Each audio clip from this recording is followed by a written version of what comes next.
Hi, my name is Prachi Pinglay. I am Mumbai Chapter editor for Citizen Matters.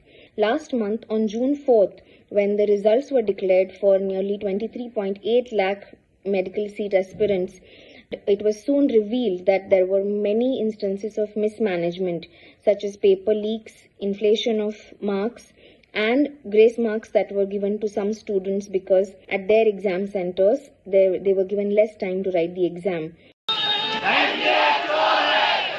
It was very clear that the students would not have it easy this year.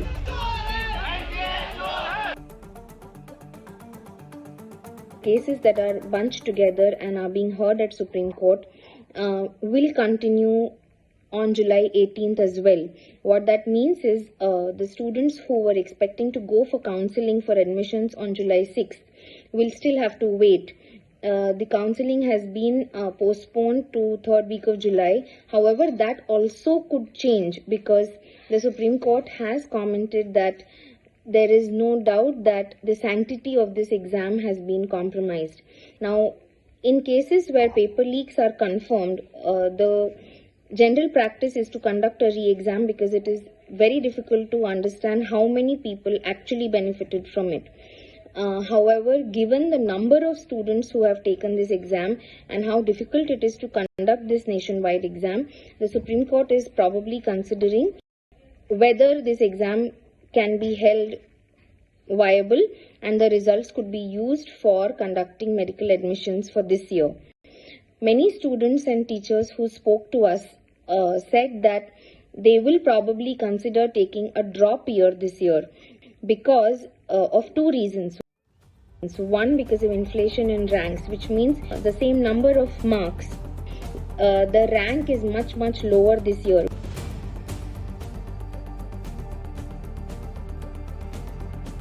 The number of students who have scored high marks is much higher than previous years. So the students who may have scored more than 600 on 720 and would have got a good seat in previous years will not get it this year. The second reason, of course, is if there is a re-exam, the students may not be prepared to take it. If there is no re-exam, they still may have already opted for taking some other science courses and continuing with their graduation year this year and will continue to study instead of stressing out about the admissions this year. Next year, there is going to be higher load and much higher number of students who take this exam. Already there are 23.8 lakh students who took this exam for a total of 1 lakh medical seats, 50% government medical colleges and 50% private medical colleges. So you can only imagine when this number goes up significantly next year, what will be the load on the system and how difficult and how cutthroat the competition will be to secure medical seat admissions.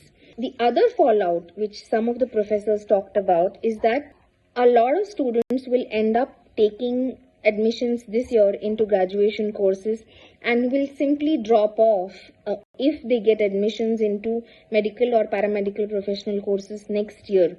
What that means is even those graduation courses will have a lot of vacancies for the remaining 2 years because they cannot admit students into second and third years directly.